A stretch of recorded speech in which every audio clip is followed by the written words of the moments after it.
Selamat pagi Oma Opa, Bapak Ibu dan Saudara-saudari yang dikasihi Tuhan Yesus Kristus. Salam sehat dan sukacita selalu. Berjumpa kembali dengan saya Neneng dan kali ini saya ditemani oleh rekan saya kembali Samuel. Dan ada dua tamu spesial lagi. Ketemu lagi Romo Roni dan Oma Sisi. Apa kabar Romo? Luar biasa baik. Oma. Pasti lo ya. Baik ya, dari senyumnya tuh penuh sukacita. Mari kita lihat ya. Iya, penuh sukacita. Oke. Nah, hari ini hari Jumat tanggal 16 Juni 2023. Kita akan membahas apa nih? Hati Yesus yang Maha Kudus. Hati Yesus yang Maha Kudus. Dan kebetulan hari ini juga memperingati Santo Yohanes Franciscus Regis. Apa Regis, Romo? Regis apa Regis nih, Romo? Yang betul. Regis aja. Regis. Nah, untuk mengobati rasa penasaran kita semua yang di sini dan penasaran pemirsa yang di rumah penggemar. Oke, hari ini Orang Kudus hari ini pengertian hati Yesus yang Maha Kudus apa sih, Romo? Hati Yesus yang Maha Kudus ya, bicara dengan hati. Karena hatinya yang sangat kudus, Yesus mau supaya kita semua juga dikuduskan. Artinya kita diminta untuk membenamkan seluruh hidup kita, pikiran, perkataan, dan perbuatan kita pada hati Yesus.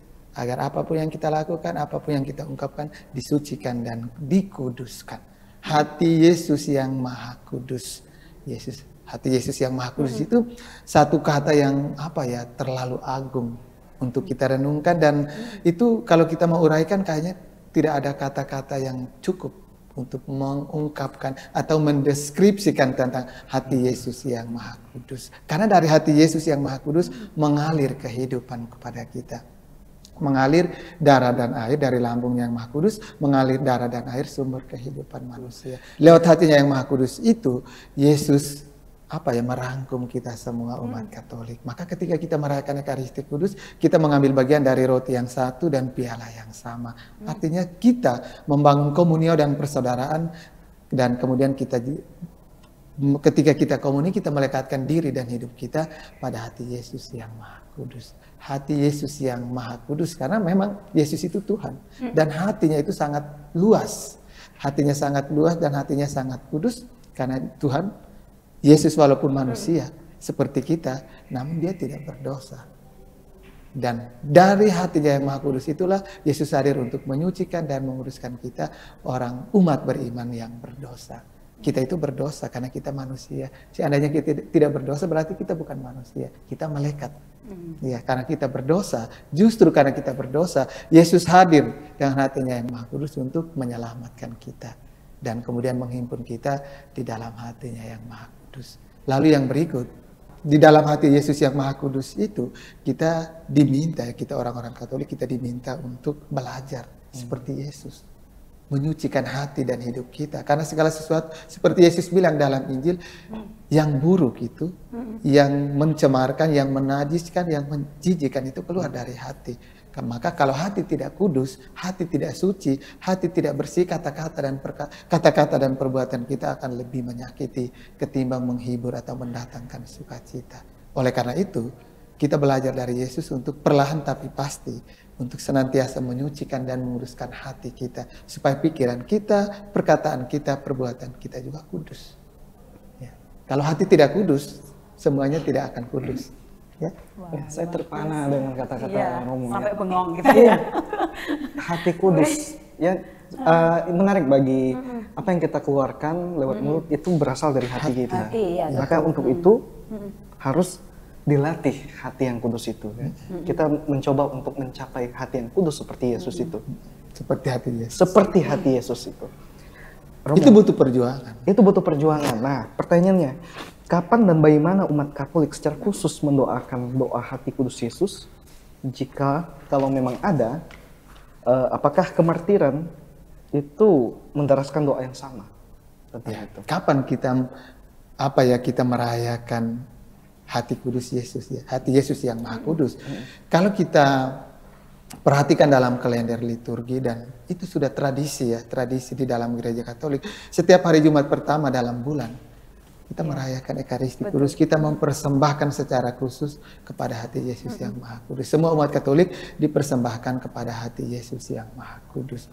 Dan biasanya setelah kita merayakan Ekaristi, kemudian kita lanjutkan dengan adorasi. Kita lanjutkan dengan adorasi. Kita memeriksa hati dan batin kita, kemudian kita mengevaluasi diri kita di hadapan Yesus yang Maha Kudus. Apakah pikiran, perkataan, dan perbuatan kita sejalan dengan apa yang Yesus ajarkan, atau seringkali Yesus ke sana, kita ke sini. Tidak bertemu. Tetapi kita harus punya punya rasa optimis untuk tetap berjuang. Walaupun kita tidak sekudus seperti Yesus, tetapi setidaknya kita berjuang untuk mendekati Sang Kekudusan itu, yakni Yesus. Maka bagaimana caranya untuk bisa menjadi hati kita bisa kudus? Pertama, Ekaristia, sumber dan puncak hidup orang Katolik. Kemudian doa pribadi, di dalam doa pribadi itu ada devosi, kemudian ada jalan salib, ada rosario, ada macam-macam doa dan devosi yang harus didaraskan, didoakan orang-orang Katolik untuk senantiasa menguduskan hatinya. Dan lebih dari itu, bukan hanya orang Katolik, tetapi dunia itu harus serahkan ke dalam hati Yesus yang Maha Kudus, karena dunia zaman sekarang itu semakin ternoda, semakin ternoda karena ada manusia-manusia yang punya ambisi yang tidak kudus, ambisi yang tidak kudus, dan akhirnya ambisi mereka mencemarkan dunia dan segala isinya. Maka perlu dihidupkan dan ditingkatkan kembali misa setiap Jumat pertama itu, untuk menghidupkan kembali, mengenangkan kembali, dan kemudian merayakan kembali kekudusan hati Yesus. Ya, karena sekarang itu semakin kurang, semakin sedikit umat merayakan misa pada hari Jumat pertama. Misa yang dipersembahkan untuk menguduskan, untuk kekudusan hati Yesus yang luar biasa. Kenapa terpana melihat? Luar biasa ya. Satu lagi belum dijawab sama Romo, kemartiran. Apakah juga mendaraskan doa tersebut? Iya. Kemartiran, martir berarti kita berjuang untuk membela iman kita. Kemudian perjuangan kita untuk membela iman kita tanpa menjunjung tinggi hati Yesus yang Maha Kudus itu sesuatu yang nihil, mustahil, tidak mungkin. Iya. Karena kita berjuang, kemartiran itu juga salah satu cara, salah satu usaha proses untuk mencapai kekudusan. Kemartiran adalah usaha dan proses untuk mencapai kekudusan. Salah satunya adalah yang kita baru dengar dari Romo. Nah, untuk Oma punya seputar pertanyaan tentang hati kudus Yesus? Saya mengingat-ingat bahwa kita kalau difusi untuk misa yang katakan itu novena di Jumat pertama itu. Nah, itu pengalaman saya, Romo. Itu saya bukan mencoba, saya mengharuskan diri saya sendiri bahwa saya akan devosi selama 9 bulan berturut-turut. Tiap Jumat pertama saya harus ikut ke gereja, saya harus ikut misa, harus ikut adorasi dan sebagainya. Tapi memang benar, Romo, itu ternyata buat saya benar, Romo, bahwa ada suatu permintaan saya yang udah berpuluh-puluh tahun itu tidak terlaksana. Saya coba karena saya dikasih tahu, bukan mencoba ya, saya nggak boleh mencoba itu ya. Saya telaten, saya harus bagaimanapun, saya harus komitmen diri saya sendiri bahwa pada Jumat pertama saya harus ikut. Dan itu benar, Romo, itu saya buktikan sendiri. Setelah berapa tahun gitu saya tidak untuk masa sih, pokoknya saya ke misa, tidak peduli itu Jumat pertama atau enggak, pokoknya saya ke misa. Nah, setelah saya itu mengalami novena itu, benar, Romo, itu apa yang saya harapkan itu benar-benar terjadi buat diri saya.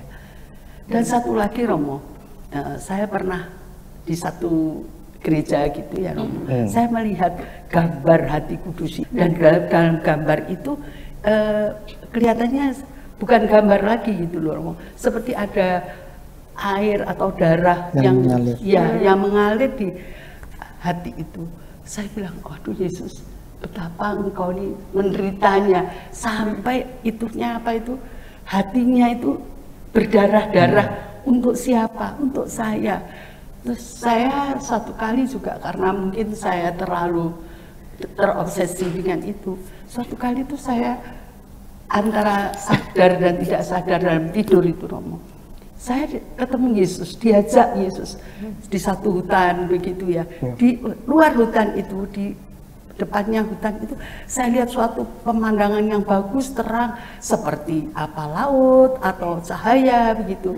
Saya lihat, saya digandeng Yesus. Saya tanya, loh Yesus, itu rumah siapa? Kok bobrok begitu? Tahu enggak kamu? Itu rumah kamu. Saya terkejut, rumah saya. Loh, kok seperti itu? Saya dalam hati saya berpikir itu iman saya yang bobrok ya, seperti rumah-rumah. Kalau kamu mau mencapai itu, yang kamu lihat saya itu, kamu harus perbaikin iman itu, perbaiki rumah itu. Bukan, Yesus tidak bilang iman ya, karena saya merasa bahwa rumah bobrok itulah iman saya, Romo. Saya tidak, ya bagaimana ya, saya tersadar. Mungkin selama ini saya masih antara abu-abu, Romo.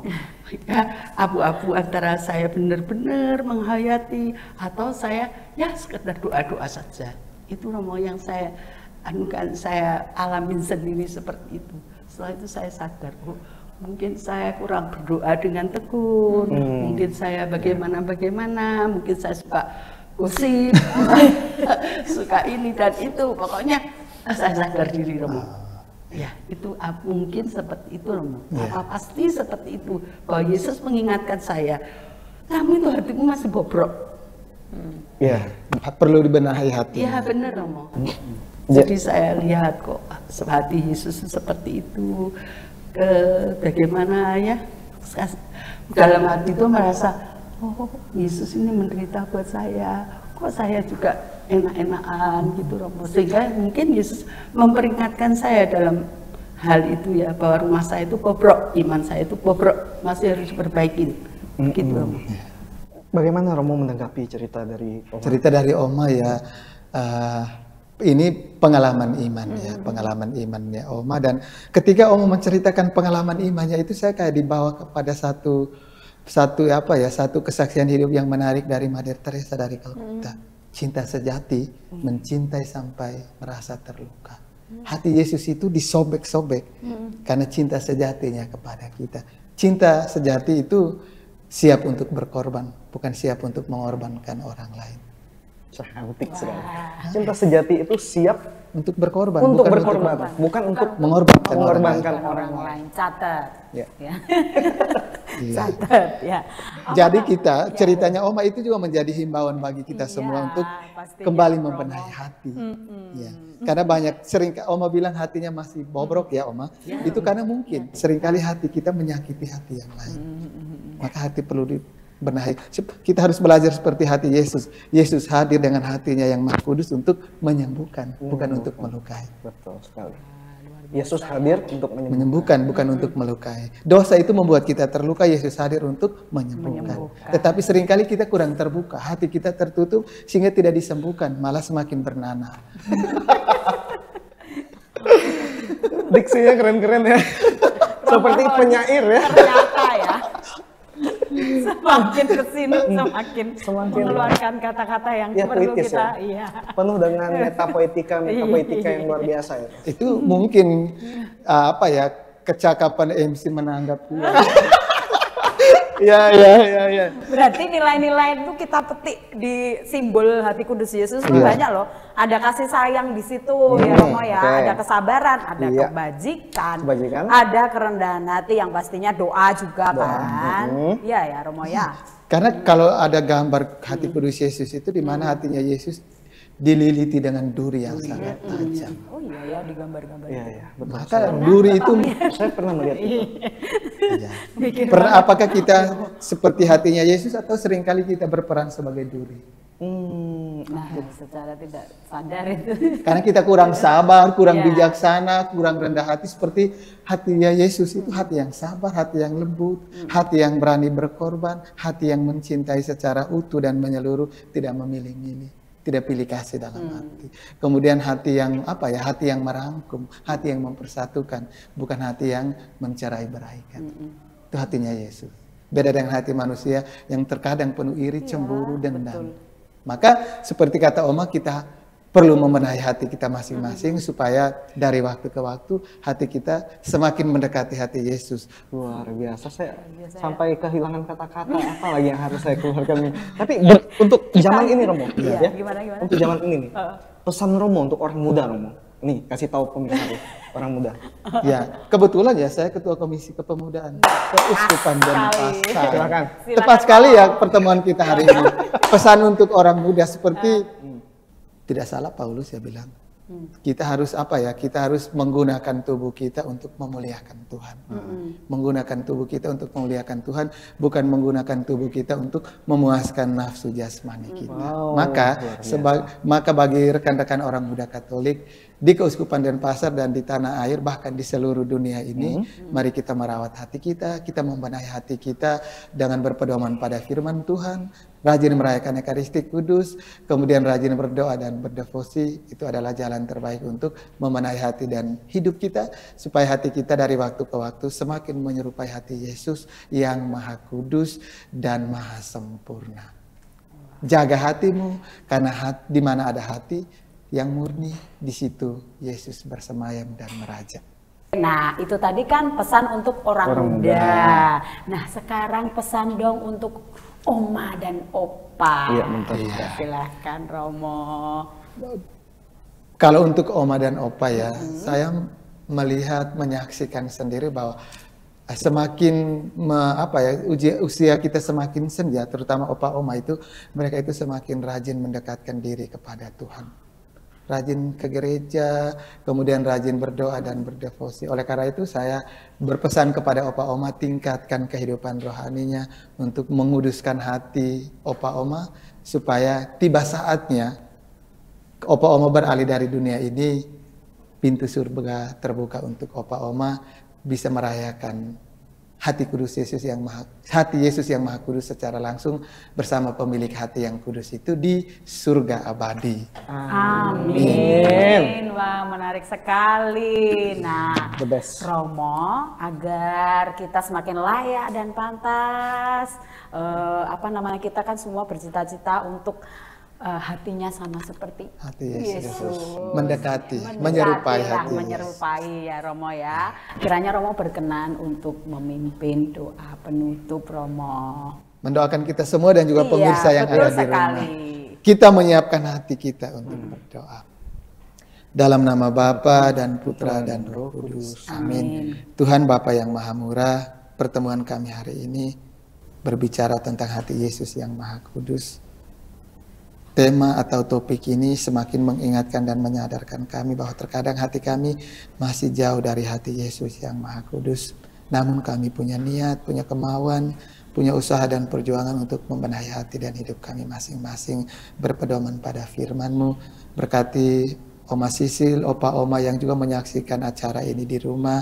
Berkati juga kedua host kami hari ini. Mampukan kami semua supaya dengan kekuatan Roh Kudus kami mampu untuk membenahi hati dan hidup kami masing-masing, agar dari waktu ke waktu semakin menyerupai hati Yesus yang Maha Kudus. Semoga firman-Mu menjadi pelita bagi hidup kami, menerangi hati dan budi kami, dan juga kehadiran kami kapan dan di mana saja kami berada mampu menjadi terang bagi sesama kami yang lain, mungkin karena imannya atau pelita imannya semakin redup karena tantangan zaman sekarang ini. Berkati kami semua dengan berkat dan rahmat-Mu yang kami butuhkan di hari-hari yang akan datang, agar lewat kehadiran kami, kerajaan-Mu semakin nyata. Dengan pengantaran Kristus Tuhan kami. Amin. Tuhan bersamamu dan bersama Roh. Semoga kita semua yang hadir di studio dan mereka semua yang menyaksikan kegiatan acara kita ini di rumah diberkati oleh Allah yang Maha Kuasa, Bapa, Putra, dan Roh Kudus. Amin. Terima kasih Romo, terima kasih Oma Sisil, dan jangan lupa like, komen, subscribe di channel YouTube Sosietas Santa Clara. Sampai jumpa di acara Oke, hari ini Orang Kudus hari ini. Sampai jumpa. Sampai jumpa. Orang